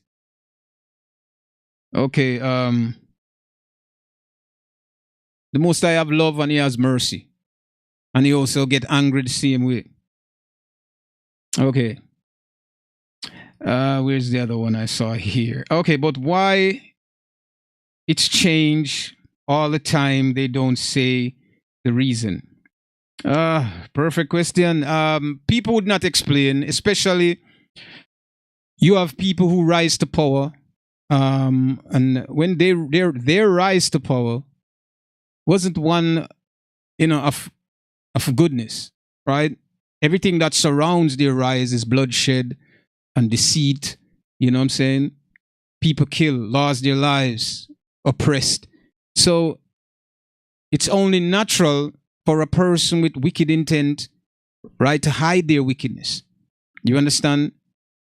And to hide information that would reveal their wickedness or their past. So you understand, if the conquerors know, right, the truth about the very people that they're conquering, they would never teach them about who they are.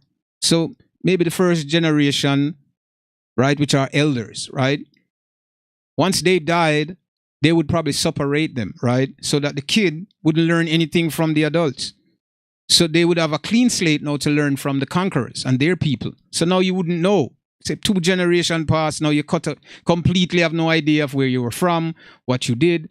And to keep you subjected to this, they would change whatever writings they took from your people, they would change it. And they would put themselves in it. When you read the Bible, you can go to genealogy, you can go to Genesis 9, and you read the genealogy and you see the difference in the names, context of the name, and the sounding and the pronunciation of the name, right? Who begot who, and this begot that, and that begot that. And when it comes to the important characters, right? And these characters who are saying things of importance, now you have Mark, Matthew, Luke, John, and all these European names. So you have to start to question these things, right? So why did the name change? Daniel and all of these things. Why did they change the name? And not only that, the biggest confusion again, they said Jesus. Now this is a Greek name, right? So English name, Greek name, Hebrew name mix up. What's going on, right? What's really going on? What's really happening? So yes, they would make efforts to change these things because it's to hide their identity, to hide their actions, to hide their past. Because if it's found out, it means things will begin to change. And if they begin to tell you who the true people are, right, that the Most High choose, everything is going to change. For them, mean their rulership. Remember, the book says, when Israel wake up, when these people wake up again, there's no more ruling power in the earth anymore. It's over. I mean, there's no more all the ruling power that you know today. Put it like that. It won't be no more of that. Finish. It's over. So these people get a certain time to rule, and when it's over, that's it. There's no more. So they think within their mind that they're delaying the inevitable, as I said, but they're not, because there's a time. And when the time comes, there's nothing they could do. They can't do nothing. There's nothing in their power they could do to change anything, right? Can't. The Most High already put everything in motion already. So this is why, it would change. And it, of course, it's going to seem as if it's a conspiracy, because and people will talk against it, because they always have their professors and these men of high position, so-called, right, who comes out and they'll speak, right, bluntly on certain information, because they put these people in place to support the lies and to convince the people to believe that.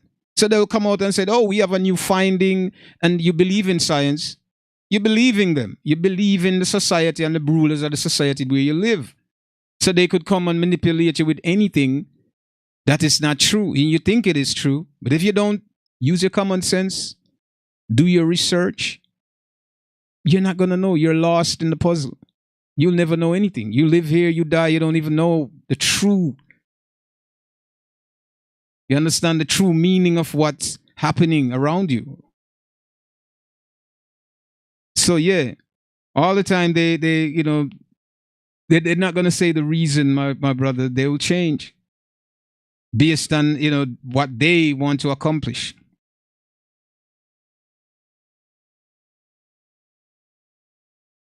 So let's go down to the other one. It's difficult to achieve, and we can be one. Well, there's many things to achieve. Uh, there's many things to achieve. Nothing is impossible to achieve. Everything can be achieved. You just have to focus and put your mind to it and do it. Just like you get up every morning and you go to work and you're working your 9 to 5 because you want to earn something and you dedicate yourself to that. As the law, statutes, and commandment, the very same way you can dedicate yourself and commit yourself to it too. So it's not difficult.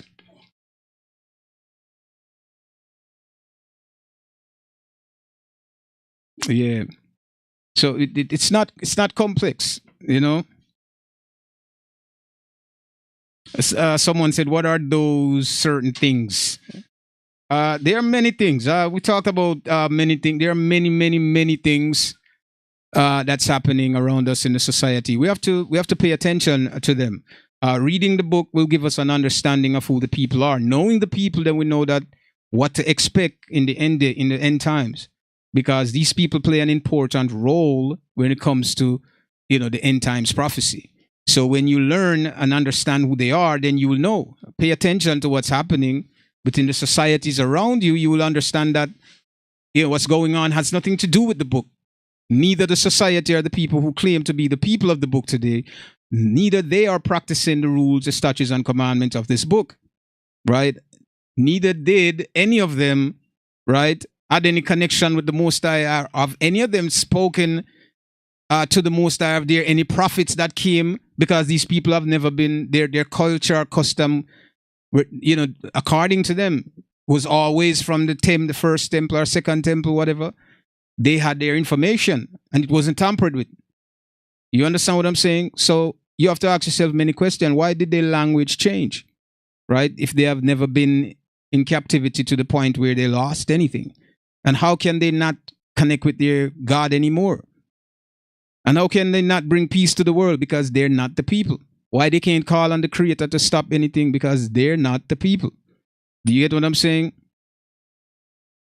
So this is what we have to get into. It's a lot of lies. So there are many certain things, as we would say, that we can get into, right? They are completely wrong. Very, very completely wrong. So let's see the other one. Good evening, everyone in the chat. Okay. Let's see what other questions is here. Okay.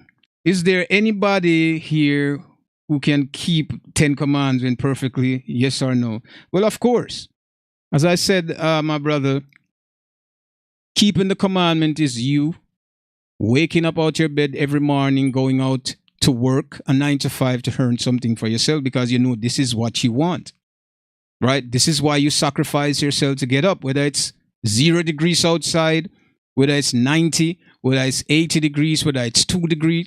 You get up, you go out the very way that you commit yourself to these things in this modern time, and you sacrifice to earn things for you, your family, yourself. The very same way you can implement the same thing. None of it is difficult. Christians will teach you that it's difficult to keep. None of it is difficult. It's not difficult for you to love a woman, is it? It's not. And you would sacrifice everything you have for that woman, married, and do whatever you want for her. The very same attitude and drive you have to have when it comes to the commandment. You have to sacrifice everything to make sure you do it the right way. What is difficult about the commandment? Go through it. You shall not kill. Do you want to kill someone? No. Said you shall not commit adultery. Do you want to take another person's wife to sleep with them, knowing that that's not your wife? These are the things that it's saying. To love the Most High with all your mind, your heart, and your soul. To love your brother as you love yourself. What is complicated about that? There is nothing complicated about it. So yes, it can be kept perfectly. Anybody says they can't keep it perfectly, those are people who want to do ungodly things. They don't want to satisfy themselves with what is righteous and true. They want to do things out of the context of their character. So these people would say that it's complicated, but it's not complicated for you to go out and work. It's not complicated to bow yourself down to your boss and say, yes, boss, yes. And the boss tell you, well, you got to come in tomorrow and you have to go. That's not complicated to you, is it? To earn for yourself. So this is where selfishness comes in with a lot of people, because you're not benefiting from it. Then you don't want to, you don't want to do anything with it. But if you're earning something, then it's okay. Okay, I'm earning so I could get it. This is why the same practice, right? Just believe in Jesus then, and see what's going to happen to you in the end. You're just going to believe in Jesus and seeking for salvation to come, which is never going to come your way. Because why? You have to live the right way, not the wrong. You have to live upright and true, my brother. So yes, the commandment can be kept and live perfectly. Do you understand me? There are things that you're not supposed to do, right? And you have to resist those things. You have to do them. You wouldn't go out and smoke drugs, right? Right? And snort cocaine or things that you feel like, I don't want to do this. See? But you make choices not to do certain things. Why? Because you don't want to do it. So what about the choice to keep that which is right? It's very simple. Very, very simple. So let's go down to the other thing. These believings are running from generation to generation. Yes, there's a lot of that. People don't want to, the information and how it's passed down is very polluted, it's perverted. So you have to read with a lot of understanding to really get to, what the truth is. Okay, do you believe they keep reviews and review the book to find out some mistakes? Yeah, of course. Most definitely they keep changing the information as it comes, because the book was talking about black this, black that, black. So many black in the book.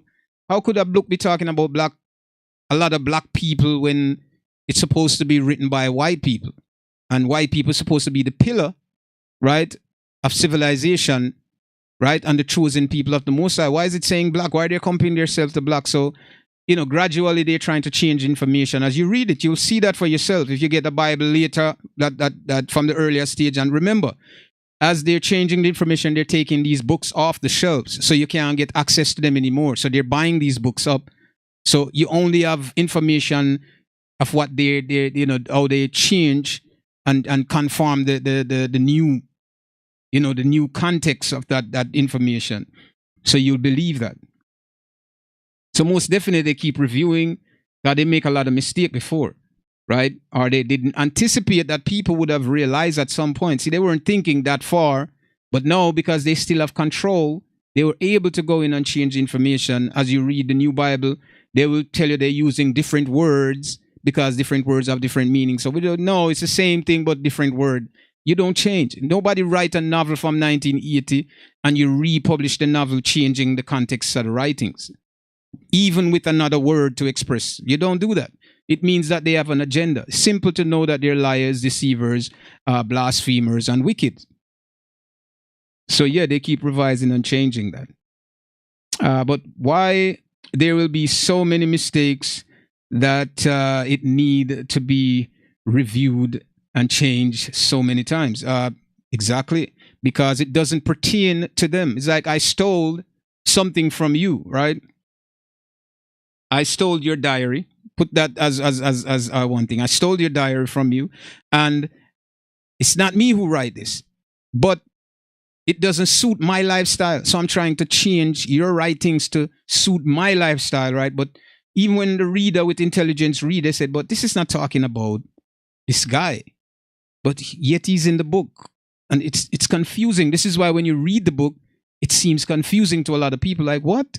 They talk about this, then it cut off into something else because somebody's trying to twist the story, right?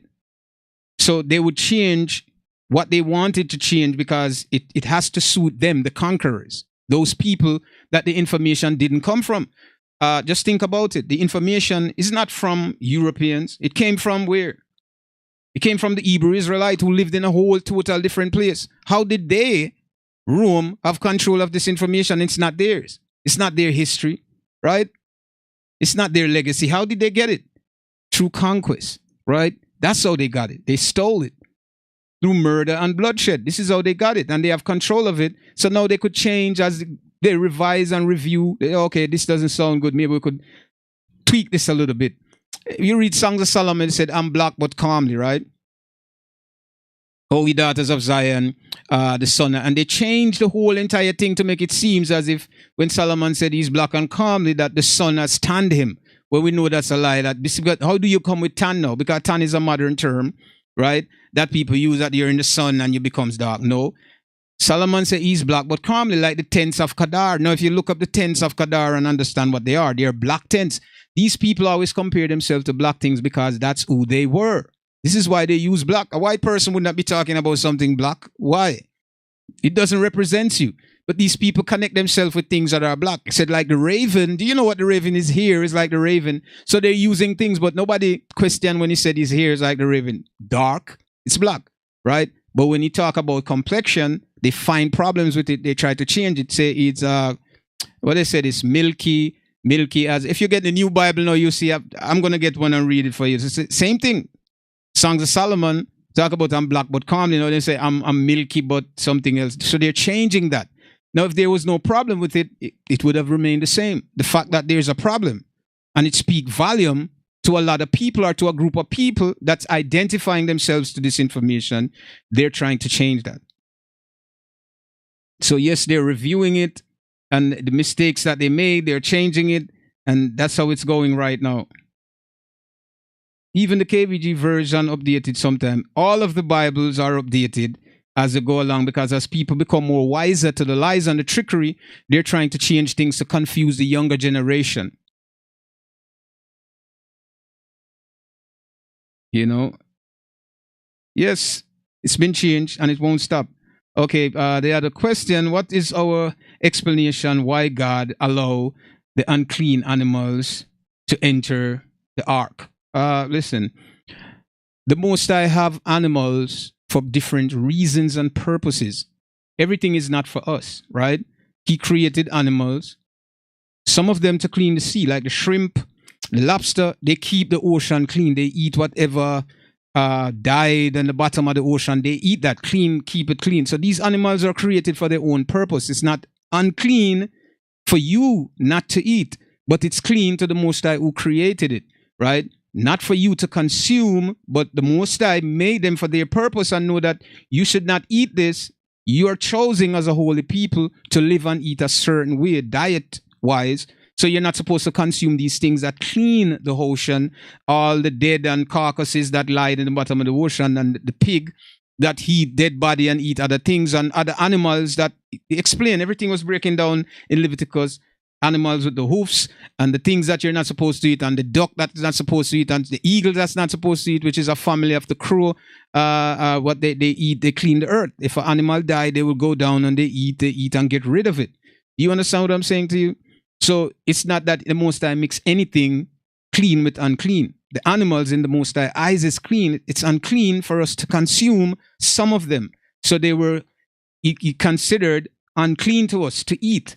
But within the eyes of the Most High, they are clean because He created them for their purpose and reasons.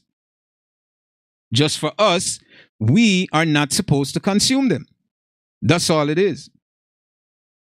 You know, so the clean and unclean process, and a lot of people want to continue to eat their pork because they enjoy that, because their ancestors or their great grandparents ate that, so they want to eat, they want to be a part of that, so they'll eat, right? And because they're used to something, they would try to defend it to continue indulging into that, but it's not good, right? It doesn't matter you like it or it doesn't, or how good it tastes. You have to understand, if you're following the rules, the laws, statutes, and commandments, that's, you're not supposed to consume that. That's a part of the dietary law. So if you want to remain holy, you want to remain pure, you have to follow these things that the Most High say. In order for you to be pure, you can't be eating those things, right? See, you have the bird that dives in the water and eat the fish just raw, just like that. You, us human being, you have to cook that, right? So it's a difference, right? So I hope that answers your question. with the clean and the unclean. And that was the last one. Yes, brother, yeah. So yeah, I know a lot of questions I had to answer today. I know a lot of questions I answered today. So we're gonna take a short run into something, and I want to thank you guys again. We still haven't got to the main topic, but we will still talk about the Holy Spirit. We get into that next week. So my people, I thank you so much, and I hope you're edified enough on all the information that I've given to you. And I want you guys to stay tuned. ATO is coming up, so do stay tuned. And we have some artists in the house, entertainment for you guys. So stick around. And do leave your questions, leave your comments, subscribe to the channel, and become a friend. Share the stream, share it with your friends, whoever you want to share it with. And have a blessed weekend, a blessed night, a blessed day. May the Most High bless you. You're going out, you're going in. And we'll see you guys next Friday here, live and direct on The Naked Truth. And I hope you guys just remember, man, love God with all your mind, your heart, and your soul. That's all you need to do. Everything will be okay. Until next time, we'll see you guys. Take care, and we are out.